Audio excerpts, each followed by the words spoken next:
Le DAF Fresh Morning, c'est 104.5 tonnes de bonne humeur. Tous les matins sur Urban FM. La meilleure radio de la capitale. La meilleure radio de la capitale. Avec Moslem, on parle de quoi aujourd'hui? On parle de politique et d'actualité. Et qu'est-ce qui marque l'actualité politique? Alors l'actualité politique, comme on le dit depuis un certain temps, c'est très marqué par évidemment le 12e congrès ordinaire que va organiser le Parti démocratique gabonais à partir du 23 décembre prochain, vendredi. Donc vendredi après-demain. Ouais, après-demain.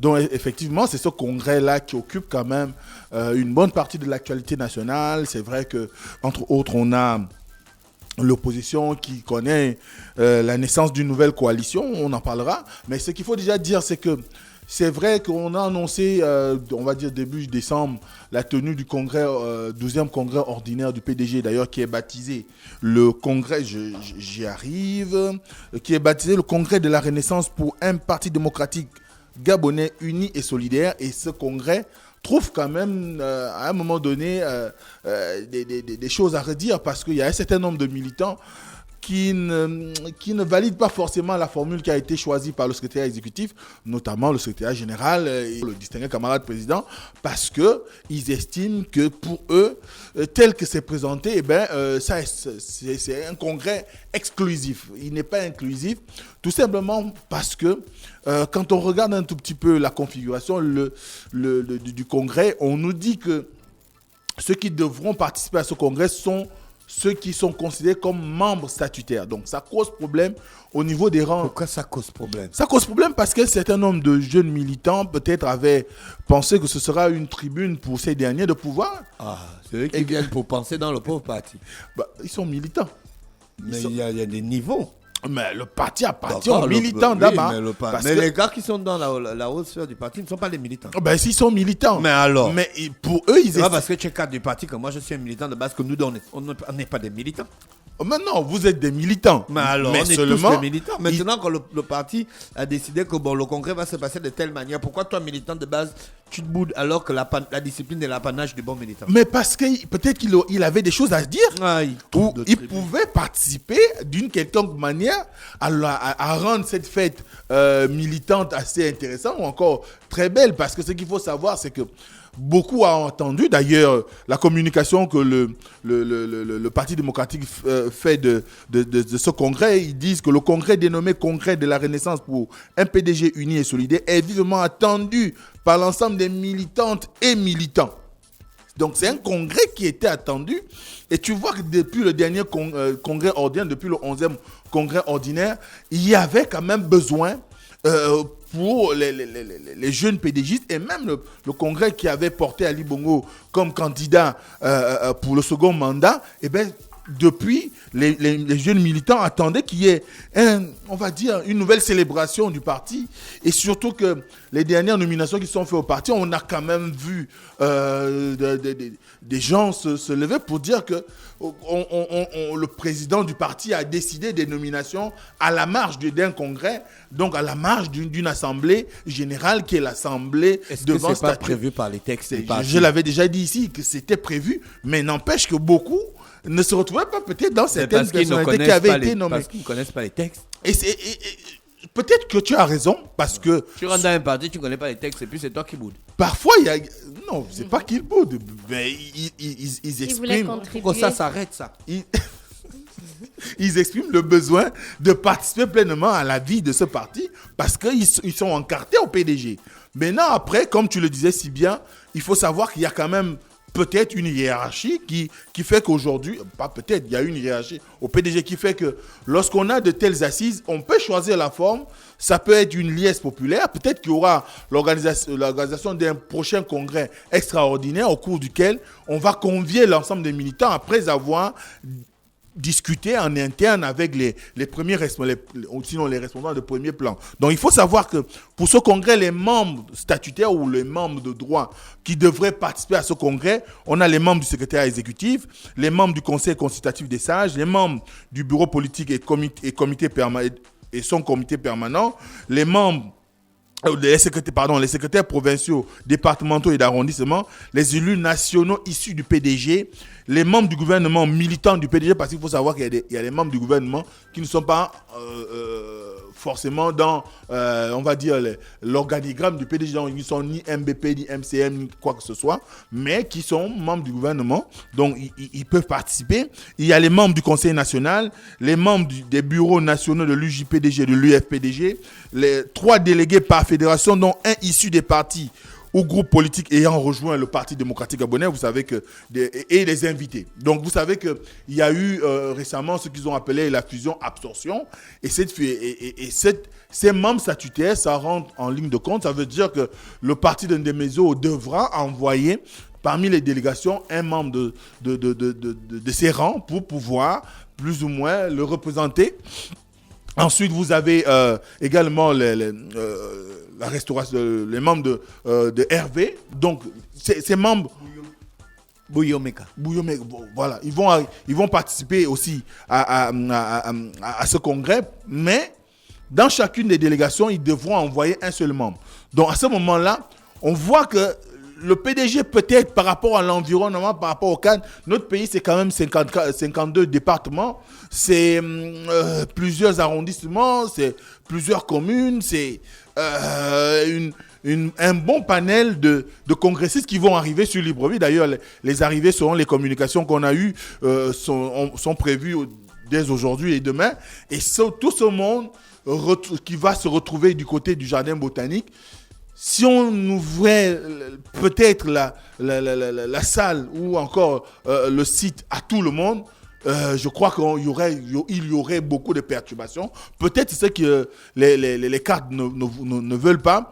Ou aussi peut-être que la direction du parti a choisi cette option pour pouvoir permettre à ce qu'il y ait véritablement des dialogues en interne ou des discussions en interne où tout le monde aura la possibilité de dire ce qu'il pense, parce que là vous êtes entre cadres du parti, donc vous avez la latitude de pouvoir dire à X ou Y, vous avez été pendant telle ou telle période responsable de telle ou telle structure, vous n'avez pas travaillé comme cela se devait, et peut-être qu'ils ne veulent pas que les militants de base voient ou assistent à un spectacle qui pourrait parfois peut-être virer au pugilat. Je ne dis pas que c'est ce qui va se passer, mais il y aura quand même certainement des discussions assez houleuses. D'ailleurs, on en a vu lors des conseils provinciaux, notamment dans le Haut-Ogooué et le Wellington, ce qui sous-entend, et pratiquement dans toutes les provinces, où on a vu un certain nombre de militants se bagarrer parce que moi, je veux être membre du bureau politique, l'autre aussi voudrait bien. Et à ce moment-là, il y a que si on ne s'entend pas, ça tire de tous les côtés. Et à ce moment-là, il a fallu qu'on renvoie la décision de trancher de qui pourra valablement représenter une circonscription politique du PDG à l'échelle nationale au secrétariat exécutif. Donc à ce moment-là, on voit qu'il y a aussi peut-être ce besoin-là. Mais ce qui est sûr, c'est qu'aujourd'hui, le PDG a choisi une formule qui fait appel à ce que tous les cadres de cette formation se retrouvent, discutent de comment ils entendent aborder les prochaines échéances, parce que c'est ce qui est en ligne de mire, c'est les élections présidentielles, comment ils vont aborder les élections présidentielles, est-ce qu'ils seront en ordre de bataille, est-ce que même, parce que c'est la grande question qu'on devrait aussi se poser, est-ce qu'au sortir de ce congrès, l'unité à laquelle ils appellent avec beaucoup de ferveur, est-ce qu'elle sera au rendez-vous? Parce que on a commencé à voir quand même, c'est vrai, par exemple, Mathias Otungo Osibadjo qui a fait savoir qu'il laisse la main, mais est-ce que tout le monde aura le même sens de fair play? Est-ce que ce discours de dire qu'il laisse la main, est-ce que ça ne pourrait pas aussi, par après, au moment du congrès, réveiller d'autres démons qui feraient qu'ils décident de revenir? Donc, c'est autant de petites situations peut-être qu'on aura à vivre et qui, peut-être, de l'analyse de l'exécutif de cette formation politique, l'ambition est d'éviter aux militants de base d'assister à d'éventuelles joutes oratoires, peut-être pas responsables de la part d'un certain nombre de cadres, pour pouvoir faire en sorte qu'au moment où ils se retrouveraient sur le terrain pour aller mener l'action du candidat, on ne voit pas X ou Y comme X ou Y qui aurait dit X ou Y chose pendant le congrès. Donc, X ou Y, on est dans l'alphabet ou quoi? On est dans les hypothèses. Donc, on est dans cette lancée, mais n'empêche que ces jeunes militants qui se sont exprimés. Et effectivement, ce que tu disais, des commentaires que j'ai pu lire par rapport au poste de ces derniers, eh ben, on leur rappelait que au PDG, la discipline est l'apanage du bon militant.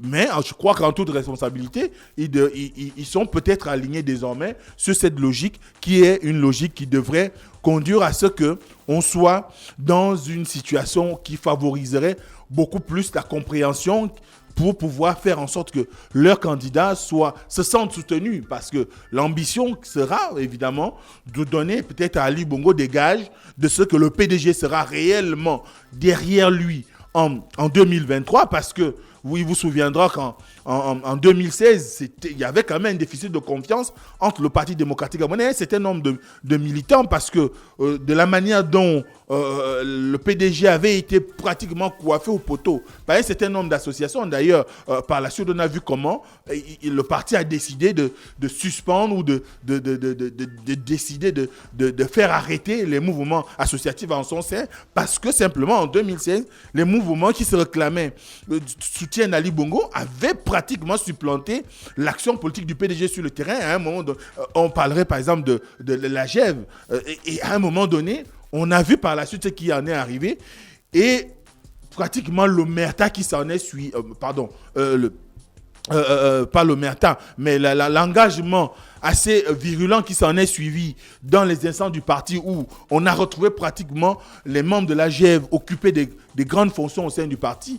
Et à ce moment-là, peut-être que le PDG va aussi chercher à pouvoir se rassembler beaucoup plus pour être plus fort en 2023 et réellement s'engager derrière Ali Bongo Ondimba et ne pas se sentir comme la dernière roue du cocher, quoi. Donc, à ce moment-là, on est vraiment dans une dynamique où les cadres statutaires devront plus ou moins discuter du déroulé de ce qui va être le parti en 2023 et au-delà, parce qu'après, il faudra attendre l'organisation du 13e congrès. Mais n'empêche qu'aujourd'hui, il y a aussi cette actualité que j'ai annoncée avec la naissance d'une nouvelle coalition au sein de l'opposition qui s'appelle la Ligue panafricaine et patriotique de la défense de la souveraineté. Donc, c'est encore là une coalition de l'opposition qui,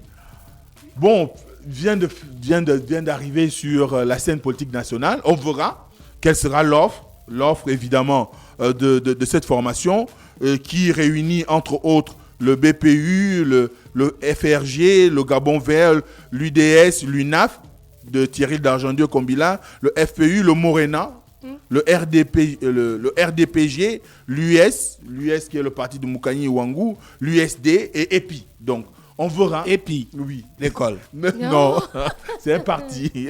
Donc, on verra ce que cette coalition aura à proposer comme alternative à ce qu'on connaît déjà, la CNR et évidemment la coalition dirigée qu'on appelle le CAP. Donc, on verra ce que ça aura à donner par rapport à toutes les autres coalitions qu'on connaît déjà dans l'opposition et si elle pourra réellement peser sur le débat politique national et qu'elle soit en mesure de pouvoir offrir un discours allant dans le sens de finalement amener les militants, du moins amener les compatriotes ou les Gabonais à s'allier ou à suivre leur programme politique, le programme qui pourrait être le leur pour 2023 et les élections à venir. Mais n'empêche qu'ils viennent d'arriver, laissons-leur le temps de pouvoir convaincre de par les actions sur le terrain. Peut-être qu'on aura la possibilité d'inviter un des responsables pour venir nous entretenir sur cette question.